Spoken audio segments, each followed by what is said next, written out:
حدیث پاک میں آتا ہے کہ قیامت کے دن ایک شخص اپنا نامہ اعمال کھولے گا اور اسے فرمایا جائے گا کہ اپنے نامہ اعمال کو پڑھو، تو وہ نامہ اعمال پڑھنا شروع کرے گا۔ اب اس نے بڑے بڑے جرم کیے ہوں گے اور چھوٹے چھوٹے گناہ بھی کیے ہوں گے۔ اب اللہ سے حیا کرتے ہوئے، شرم کرتے ہوئے جو بڑے گناہ ہیں ان کو چھوڑتا جائے گا، صرف نظر کرتا جائے گا اور چھوٹے چھوٹے گناہ پڑھتا جائے گا۔ جب وہ سارا نامہ اعمال پڑھ چکے گا تو آواز آئے گی، بندے جا، میں تیرے سارے گناہوں کو بدل کے نیکیوں میں تبدیل کر دیا۔ تو وہ کہے گا، اے اللہ، ابھی تو میرے بڑے بڑے گناہ رہتے تھے جو میں نے ابھی پڑھے ہی نہیں۔ تو جب یہ بات اللہ کے محبوب نے ارشاد فرمائی تو حضور اتنا مسکرائے کہ صحابہ کو حضور کی داڑھیں نظر آنے لگی۔ پہلے وہ کہہ رہا ہے کہ چھوٹے چھوٹے گناہ پڑھتا ہے اور بڑے چھوڑتا چلا جاتا ہے، اور جب یہ اسے پتا چلا کہ ان گناہوں کو بدل کے نیکیوں میں تبدیل کر دیا جائے گا تو وہ کہتا ہے ابھی تو بڑے بڑے گناہ میرے رہتے تھے۔ تو اللہ کی یہ کرم نوازیوں کے رنگ ہے کہ وہ گناہوں کو بدل کے نیکیوں میں تبدیل کر دیتا ہے، اور بندہ جتنا بڑا گناہ گار تھا جب سچے دل سے اس کے حضور توبہ کرنے کے لیے حاضر ہوتا ہے تو پھر اتنا ہی بڑا نیکوکار بن جاتا ہے۔ سیدنا عمر فاروق رضی اللہ تعالی عنہ کا زمانہ تھا، اور آپ جانتے ہیں وہ ہاتھ میں درہ رکھتے تھے اور گلیوں میں گشت کیا کرتے تھے رات کو۔ دن کو بھی آپ دیکھتے تو ایک شرابی تھا جو ہاتھ میں شراب کی بوتل لیے آ رہا تھا۔ اچانک گلی کا موڑ کاٹا تو آگے حضرت عمر آ رہے تھے، ایک دم ڈر گیا اور دل ہی دل میں کہا، اے اللہ، حضرت عمر کے قہر سے بچا لے، ساری زندگی شراب نہیں پیوں گا۔ سچی توبہ کر دی اور جلدی سے وہ شراب کی بوتل بغل میں دبا لی۔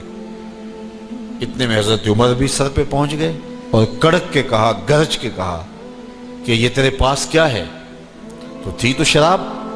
اب ڈرتے ہوئے اس نے کہا، حضور یہ سرکہ ہے۔ تو حضرت عمر فرمایا، نکالو۔ اب وہ تھر تھر کانپ رہے اور بغل سے وہ شراب کی بوتل نکالی۔ جب نکالا تو وہ شراب نہیں تھی، سرکہ بن چکا تھا۔ تو جو اللہ شراب کو سرکے میں بدل دینے پہ قادر ہے، وہ گناہوں کو نیکیوں میں بدل دیتا ہے۔ تو یہ ایک صورت دکھائی کہ دیکھو یہ شراب کو سرکے میں تبدیل کر دیا، تمہارے گناہ بھی نیکیوں میں تبدیل کر دیں گے۔ تم آؤ تو صحیح اس کی چوکھٹ پہ، تم ہاتھ تو پھیلاؤ۔ حضرت داتا گنج بخش علی حجویری علیہ رحمہ کشف المعجوب کے اندر لکھتے ہیں کہ جو فرمایا گیا کہ جس نے توبہ کی اللہ نے اس کی مغفرت کر دی، تو ایک بزرگ کا قول نقل کیا کہ جس کو اللہ نے بخشنا تھا اللہ نے اس کو توبہ کی توفیق دے دی۔ اس کو بلایا ہی اسے ہے جس نے مغفرت کرنی تھی۔ تو توبہ کی توفیق کا نصیب ہو جانا یہ اللہ کی خاص رحمتیں ہیں، اور توبہ کرنے والا اللہ کی خاص رحمتیں پاتا ہے۔ توبہ کرنے والا جب اس کے حضور حاضر ہوتا ہے تو اللہ تعالیٰ اس پہ بہت خوش ہوتا ہے۔ اللہ کے محبوب علیہ السلام نے باقاعدہ ایک مثال سے یہ حقیقت سمجھائی کہ توبہ کرنے والے کے لیے اللہ کی خوشی کا عالم کیا ہوتا ہے، اللہ کیسے خوش ہوتا ہے توبہ کرنے والے پر۔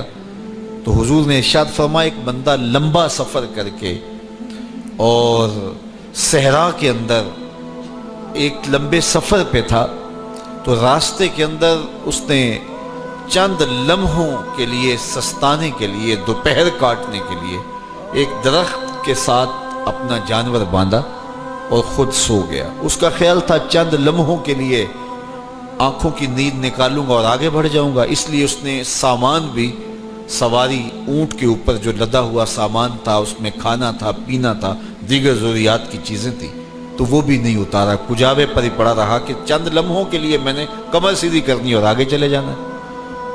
تو تھوڑی دیر کے بعد اس کی آنکھ کھلی تو کیا دیکھتا ہے کہ اونٹ ماں ساز و سامان کے غائب ہے۔ تو صحرا میں اونٹ کا گم جانا زندگی گم جانے کے مترادف ہے۔ تا حد نظر نہ کوئی آبادی، نہ کوئی انسانی وجود، تو پھر زندگی نہیں، موت کے منہ میں اپنے آپ کو دھکیل لینا ہے جنگل میں اگر آپ کے پاس کچھ باقی نہیں بچتا ہے۔ تو اس نے دیکھا کہ سواری غائب ہے، سواری غائب ہے تو اس کے اوپر جو سامان تھا وہ بھی غائب ہے۔ تو وہ دائیں بائیں بھاگا دوڑا اس خیال سے کہ میں جو ہے وہ اپنی سواری کو تلاش کر لوں، لیکن سواری نہیں مل پائی۔ تو پھر وہ دوبارہ آیا اور اسی جگہ بیٹھ گیا، اب موت کا انتظار کرنے لگا۔ چونکہ صحرا میں سواری گم گئی اور میلوں تک انسانی آبادی ہی نہیں ہے، تو وہیں پیاس سے ہلکان ہوا، بے چین ہوا، وہاں درخت کے ساتھ ٹیک لگا کے موت کا منتظر ہو کے بیٹھ جاتا ہے، اور یوں بیٹھے بیٹھے اس کی آنکھ لگ جاتی ہے۔ اچانک اس کی آنکھ کھلتی ہے تو کیا دیکھتا ہے کہ اونٹ ماں ساز و سامان کے پاس کھڑا ہے۔ تو اونٹ کا ملنا زندگی مل جانا تھا، تو وہ اتنا خوش ہوا کہ خوشی سے اس کی زبان بل کھا گئی۔ وہ کیا کسی نے کہا نا کہ جب بھی تیری قربت کے امکان نظر آئے ہم اتنے خوش ہوئے کہ پریشان نظر آئے۔ تو کہنا تو یہ تھا کہ اے اللہ تو میرا رب اور میں تیرا بندہ، لیکن وہ خوشیوں کے ہجوم میں درک گیا اور کیا کہتا ہے، اللہم انت عبدی وانا ربک، اے اللہ تو میرا رب، تو میرا بندہ اور میں تیرا رب۔ تو اس قدر وہ خوشیوں میں درک گیا کہ اس کو اپنی زبان پہ قابو اور کنٹرول نہ رہا۔ کسی کے آنے سے ایسے ہوش اڑے ساقی کے، شراب سیخ پہ ڈالی اور بوتل میں کباب۔ تو کہتا ہے اللہم انت عبدی وانا ربک، تو میرا بندہ اور میں تیرا رب۔ تو یہ اس کی زبان قابو میں نہ رہی اور وہ بل کھا گیا، خوشیوں کا ہجوم ایسا ہوا۔ تو اللہ کے محبوب نے یہ مثال بیان کرنے کے بعد ارشاد کیا، مجھے بتاؤ اس بندے کو کتنی خوشی ہوئی کہ زبان پہ قابو نہیں، جذبات پہ کنٹرول نہیں، کہنا کچھ ہے بول کچھ رہا ہے۔ تو صحابہ نے عرض کی حضور بہت خوشی ہے۔